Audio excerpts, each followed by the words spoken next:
Hello mga ka-team rides, 5 AM pa pala ito ng umaga at nagsihandaan na kami para papuntang Alugensan Hermit's Cove.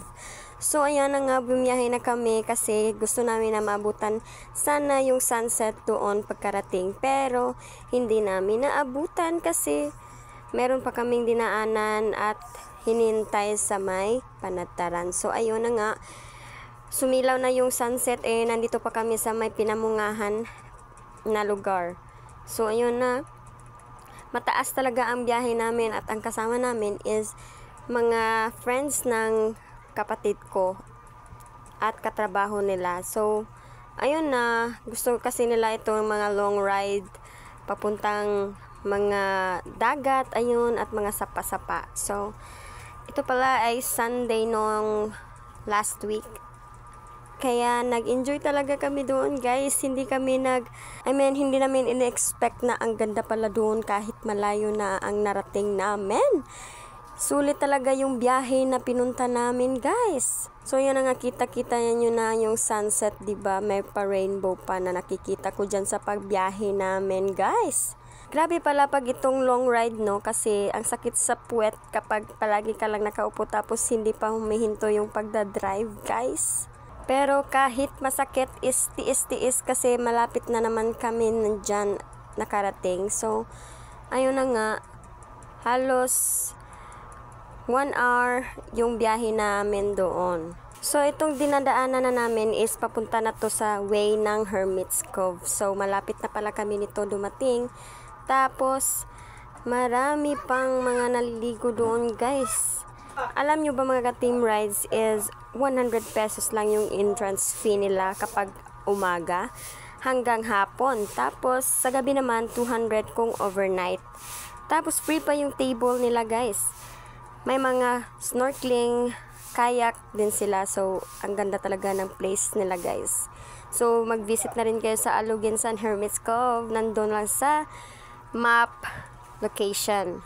So ayun na nga, nakarating na kami dito. So, ang daming nakapark. Kita nyo yan, guys. So, nandito na kami. Ang taas ng hagdan na binabaan namin. Pero, sulit na sulit, guys. Kasi, ang linaw ng dagat nila. As in. So, ayan yung mga kasama namin. Dami-dami namin, guys. So, nakita namin yung sunset. Kasi, 6:30 AM na kami nakarating dito, guys. So, grabe, sulit na sulit yung binayad namin na 100 pesos each per person. So, meron din sila mga tent for rent kung gusto mo mag-overnight dito, guys. Or mag-kayak na 300 pesos for 1 hour. So, grabe yung white sand nila, guys. Ang ganda ng sand nila. Wala ka talagang matamaka na na mga bato.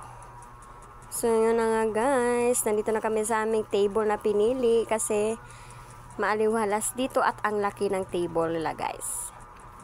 So yan, ang daming tao, diba? At nagluto na kami kasi gutom na yung mga ka-team rides natin at nagsikainan na. Pinorward ko na yan, guys.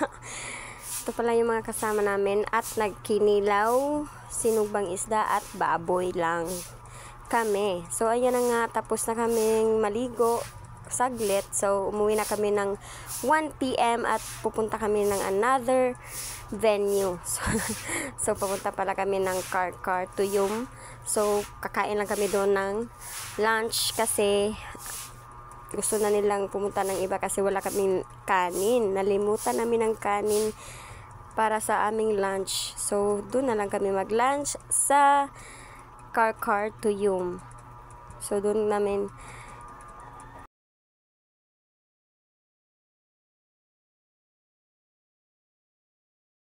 kakainin yung mga baon namin na sobra. So meron kaming lechon manok na dala ni Angel at meron pang mga isda.